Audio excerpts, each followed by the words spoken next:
Alright mga master, for today's video, unbox natin tong ating dumating na bago sabiki rattler natin mga master kasi magsasabiki tayo bukas sa ating pagpipishing. Yan, galing pala to kay Arking Lures.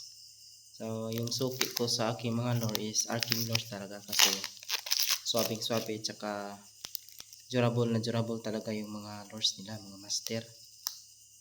At saka ang bilis dumating, mga 1 to 2 days lang yung shipping niya kasi nasa Cebu lang yung ano nila, yung physical store. Ayan, dalawa po yung in-order ko. Ayan, so 10 grams po to with free sticker na. Ayan, Arking Lures. Ayan, so ito yung ating sabiki na 10 grams. Ayan, fish on sabiki. Ayan,